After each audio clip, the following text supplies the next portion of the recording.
Bonjour, bienvenue à ce petit tutoriel d'initiation à la plateforme Midjourney sur Internet. Il faut savoir que Midjourney depuis peu permet à tous les utilisateurs de générer des images via leur plateforme qui a été ouverte progressivement depuis la plateforme Discord et que maintenant tout le monde peut générer à partir de zéro des images via le site Midjourney. On va voir un petit peu aujourd'hui l'interface de Midjourney.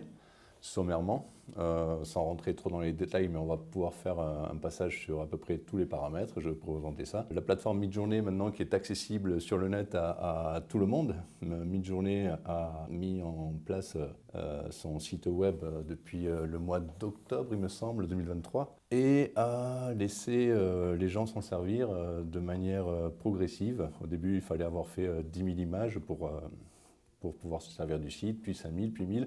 Et maintenant, le site est ouvert à tout le monde. Et ils ont fini par rajouter en fait tous les éléments qui manquaient par rapport à la plateforme Discord sur laquelle on générait les images précédemment. Et il est intéressant maintenant de basculer, de migrer vers le site pour ceux qui ne l'ont pas fait.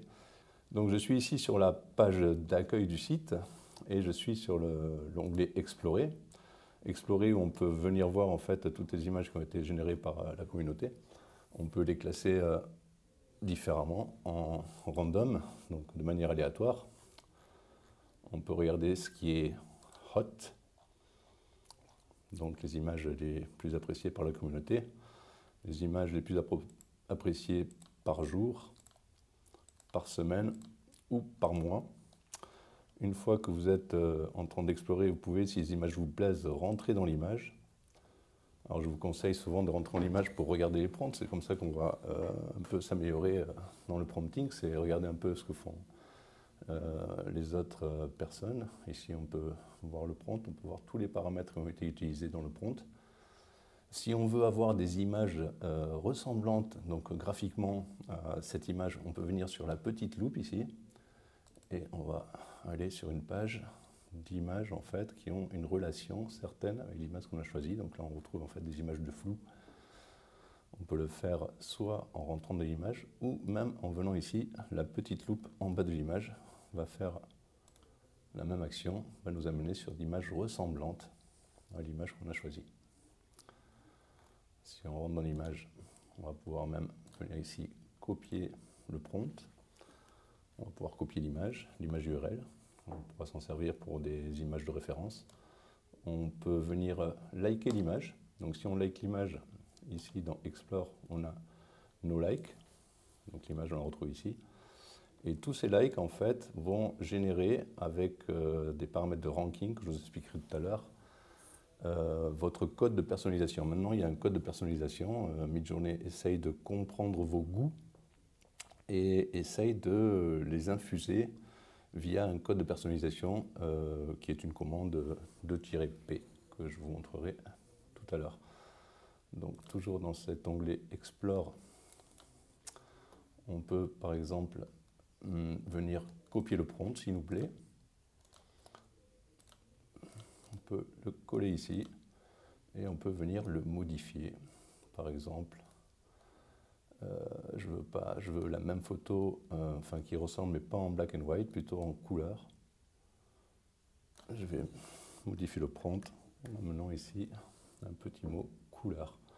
Je vais laisser le ratio, la qualité, qui est un nouveau paramètre aussi, qui est venu depuis la version 6.1. Maintenant, on peut augmenter la qualité de l'image jusqu'à un paramètre de 2. Et si je lance ce prompt,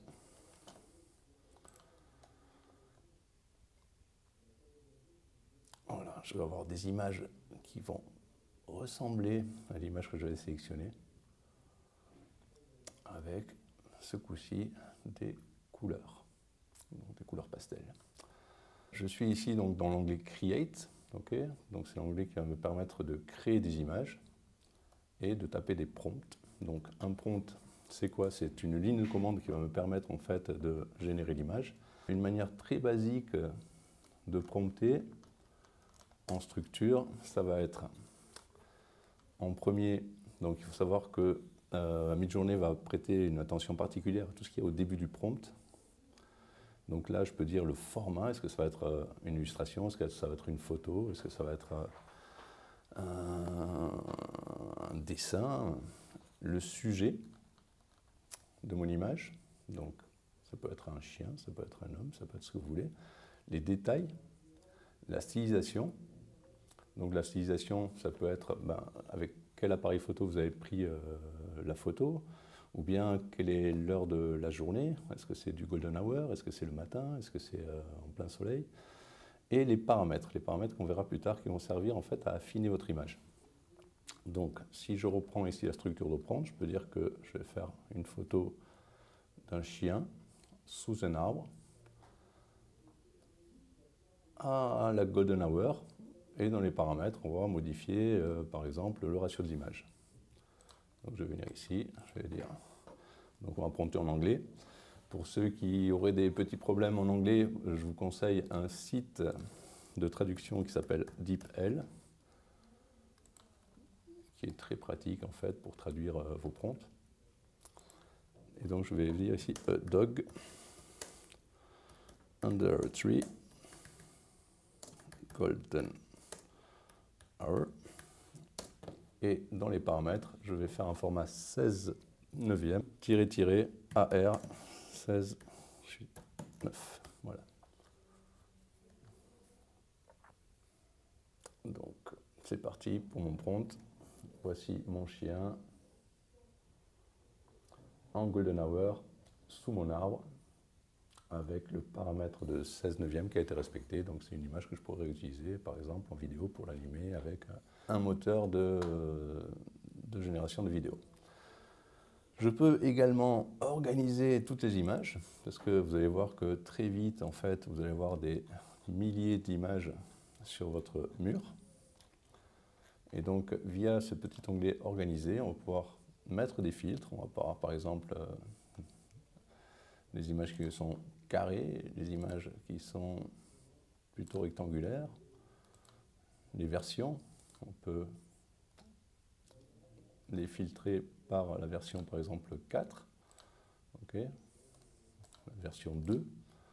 On voit qu'en fait, c'est des images version 2 qui étaient encore un petit peu pas énormément définies. Donc je reviens sur la 6. On peut également les classer ici, avoir une vue, petite vue des images, moyenne ou large. Les images sont toujours représentées en carré, donc si je veux, je peux venir ici demander à les mettre en full et avoir leur vrai ratio affiché. Donc voilà, tout un tas de petits outils pour filtrer vos images et pouvoir les retrouver dans votre mur de création. Vous pouvez également créer des dossiers, des folders, pour justement les ranger. Si je crée un folder avec, par exemple, je veux classer tout ce que j'ai généré en tant que photo, je vais l'appeler photo. Ok, je crée mon folder ici. Donc, toutes mes photos que je viens de classer dans le dossier. Voilà. Maintenant, mon dossier va comprendre en fait toutes les photos. Vous pouvez même faire ce qu'on appelle un smart folder. Ici, je vais appeler également photo. OK. Et je vais cocher le smart folder de manière à ce que tous les prompts qui aient le mot photo se retrouvent directement en fait, sans que j'ai besoin de les sélectionner à l'intérieur de mon dossier photo. Voilà, tout ce qui comprend le photo et tous les prompts, les futurs prompts que je ferai avec le mot photo viendront directement dans ce dossier, le Smart Folder.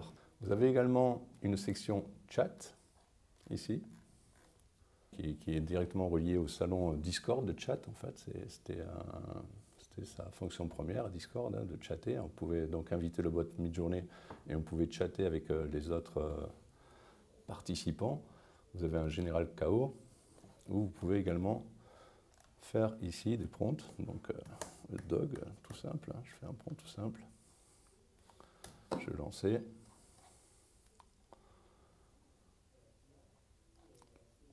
Voilà, on peut voir qu'il y a plusieurs personnes qui sont en train de générer. Donc, si vous ne voulez pas être perturbé par toutes les images qui vont être générées en fait dans ce salon, vous pouvez venir ici dans Your Image, et donc ça va sélectionner uniquement les images que vous avez générées. Autrement, si vous restez sur All Images, vous aurez toutes les images de la communauté. Vous avez un prompt craft, en fait. Donc vous pouvez discuter de vos prompts avec la communauté. Donc c'est vraiment une manière de socialiser à travers Midjourney. Vous avez des thèmes, le daily theme, c'est les thèmes de la journée.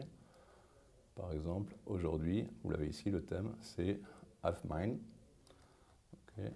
Donc si vous voulez générer des images avec ce token, Have Mine, que l'on retrouve ici, Have Mine, ok. C'est une sorte de petit challenge que vous propose Midjourney tous les jours avec un thème différent. Et les newbies, également, un salon newbies, vous pouvez prendre, c'est pour les gens qui arrivent sur Midjourney, vous venez prendre des renseignements et pouvoir prompter avec l'aide, en fait, souvent de la communauté qui va vous aiguiller sur les paramètres qui peuvent exister pour améliorer vos images. Voilà. On a également ici une petit onglet Task. Donc Task, c'est quoi? C'est la manière de Midjourney, en fait, de récolter de la data de manière humaine. C'est-à-dire qu'on va, par exemple, ici, sur Rank Image Aesthetic, on va pouvoir ici voter pour des images, droite-gauche. Donc ici, par exemple, vous allez voter par des images qui vous plaisent. Vous pouvez aussi le faire avec les boutons 1 et 2 de votre clavier. Vous avez un skip aussi, si ça ne vous plaît pas. Et donc ça va alimenter Midjourney. L'avantage, c'est que si vous êtes dans les 2000 personnes qui ont le plus voté dans la journée, ils vont vous offrir 1 heure de génération gratuite. Donc c'est peut-être un moyen pour les gens qui ont un petit budget de s'atteler en fait à voter pendant 10 minutes, un quart d'heure, au moment ça suffit, et récupérer 1 heure de génération gratuite. On va vous interroger aussi sur le front page, les images qui pourraient être en fait également sur la front page. Donc c'est une manière humaine de sélectionner des images, ce qui va permettre en fait à Midjourney de comprendre un peu plus ce qu'aime la communauté et également ça va préciser votre code personnel. En fait, votre code personnel, c'est une nouvelle fonction qui vient de sortir, un nouveau paramètre, qui va prendre en compte tous les likes que vous faites sur ce genre d'interface, ainsi que tous les likes que vous faites sur les images que vous voyez de la communauté. À partir du moment où je like une image, okay, si je viens ici dans Explore, dans le random, à partir du moment où je like une image, cette image va venir ici dans mon onglet Like et va faire partie de la somme d'images qui vont générer mon code personnel, mon code personnalisé. Donc nous avons également l'opportunité d'importer nos propres images, des images références qu'on va pouvoir utiliser soit en image référence, soit en caractère référence, ou bien directement en prompt référence. Les images, on va les intégrer, on va les importer ici, via ce petit bouton. Donc on voit déjà que j'en ai importé pas mal. Je vais en utiliser une, par exemple, ici. Voilà. Donc ça, c'est un prompt référence, une image de prompt. Et je peux faire ce qu'on appelle un blend. Je vais mélanger deux images. Je vais mélanger une petite grenouille, a cute frog, avec mon image de référence. Je vais quand même le mettre en aspect ratio 9/16e et on va voir ce que ça donne. Voilà, je repars dans Create. Là, j'ai demandé en fait à mon image de grenouille de se mélanger avec mon image ici de champignon. Et on obtient cela. Bon, il faut savoir qu'on peut également donner de la force en fait à l'image de référence. Ici, par exemple, je vais reprendre le paramètre. Vous voyez que en cliquant en fait tout simplement ici, on peut reprendre les paramètres directement sur la barre de prompt. Je vais faire du 9/16e à nouveau, a cute frog 9/16e, et je vais faire en sorte que l'image de mon champignon ait un peu plus de force en lui demandant ici de faire un image weight à 2 par exemple. Du coup, le champignon va être proéminent par rapport à ma grenouille. Voilà. Vous voyez que maintenant, ça va être un champignon avec des yeux et des mains qui lui poussent des petites pattes de grenouille. On perd un petit peu la grenouille qui s'est transformée un petit peu en champignon. On peut également utiliser cette même image. Donc, je vais la reprendre, je vais la remettre ici. Donc ici, vous avez l'opportunité d'utiliser en référence, ou bien en style référence, ou bien encore en caractère référence. Ça, c'est pour les personnages plutôt, mais on peut détourner cette fonction.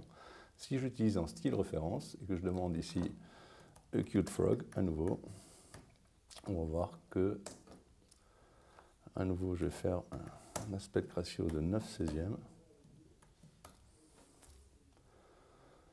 On va voir la différence en fait de style référence et de référence pure, parce que là en fait ma grenouille adapte la texture et le style de la photo du champignon. On oublie le champignon, on récupère uniquement le style de la photo du champignon qui s'est transvasé sur la grenouille. On obtient ce genre de petite grenouille. Si je génère un personnage par exemple, on va dire une photo iPhone of une belle stunning redhead woman. Ok.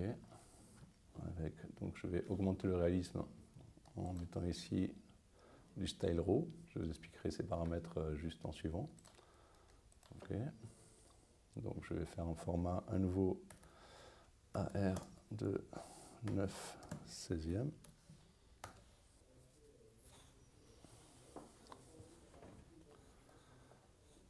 Voici, je crée un personnage.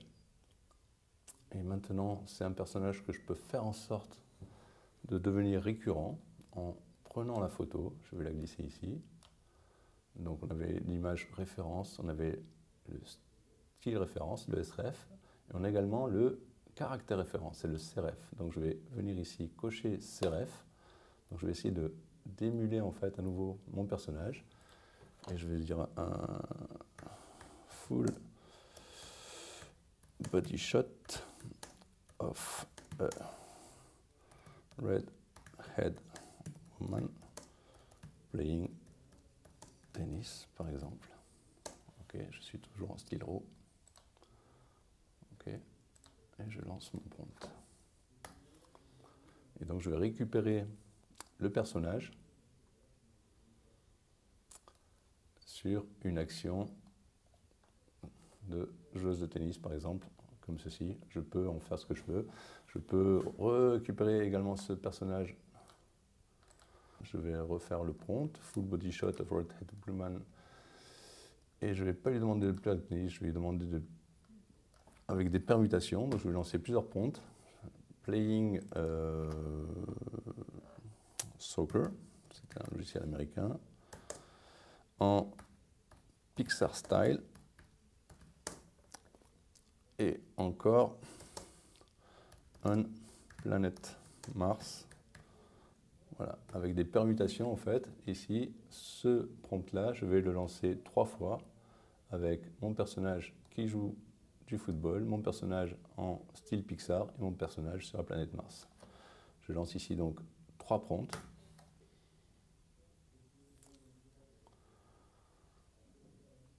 Et voici le résultat avec ma joueuse de football, mon personnage en style Pixar et mon personnage sur la planète Mars.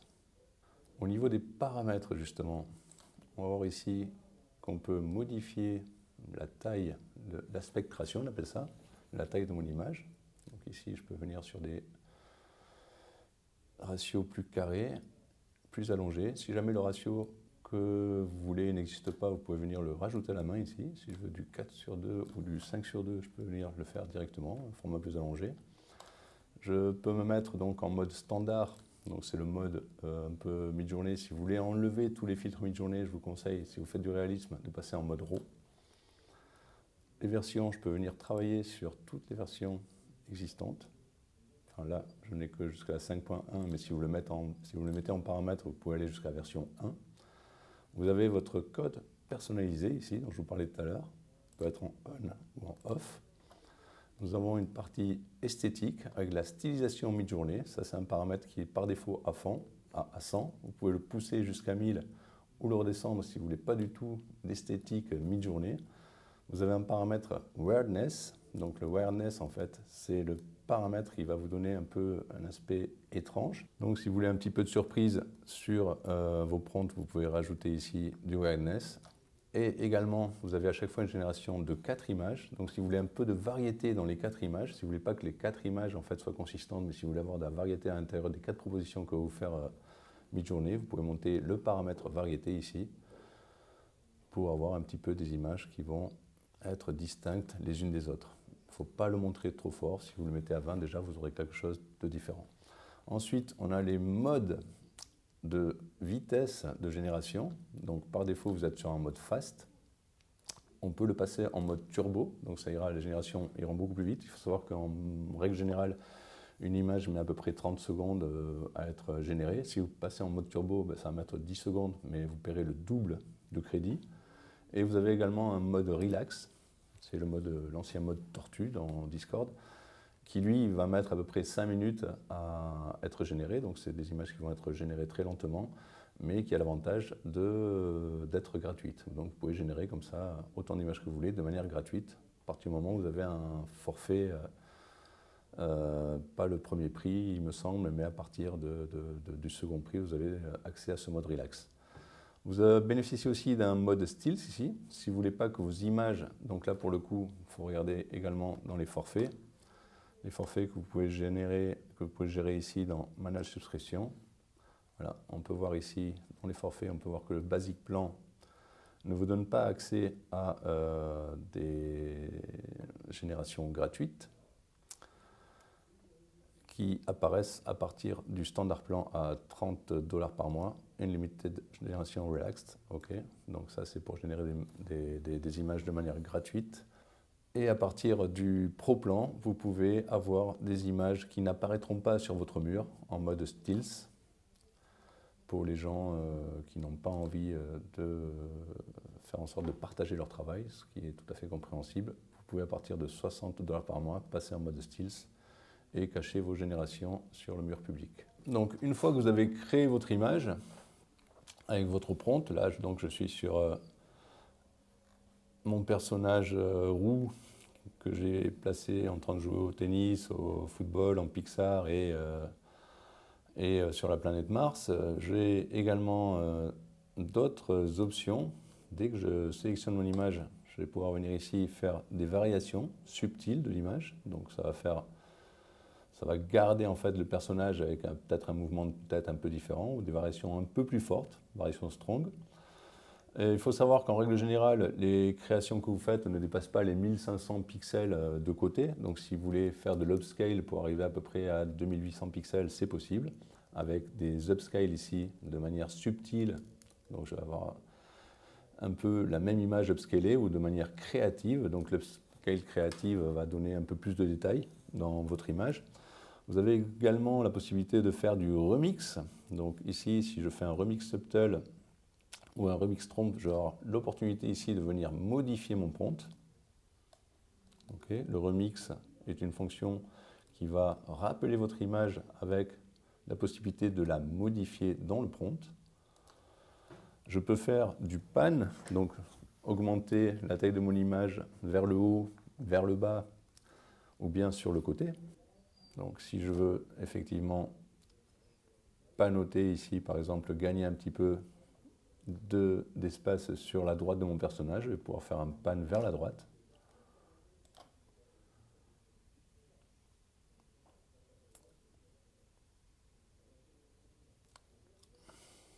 Voilà, je vais avoir 4 propositions à chaque fois.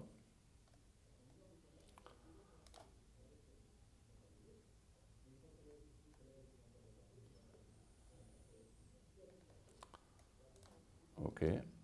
J'ai également l'opportunité de dézoomer l'image. Alors attention, ça s'appelle zoom, mais c'est du dézoom.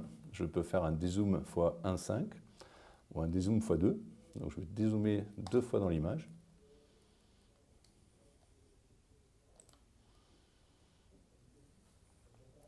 Donc ici, je vais gagner du ciel et gagner également les jambes de mon personnage.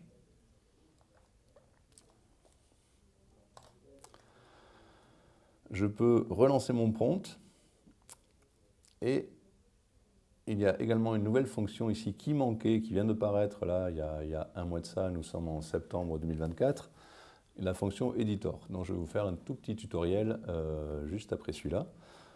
Et ici, vous pouvez réutiliser l'image, réutiliser le style de l'image, donc comme on l'a vu ici, et réutiliser le prompt. Okay, donc directement ici, on peut utiliser l'image, le style d'image et le prompt. Voilà en gros les paramètres de base de Midjourney. Si vous voulez en savoir plus et surtout si vous voulez vous intéresser à la manière de prompter correctement, je vous invite à nous rejoindre dans Vidéo Design pour la formation qui dure une semaine.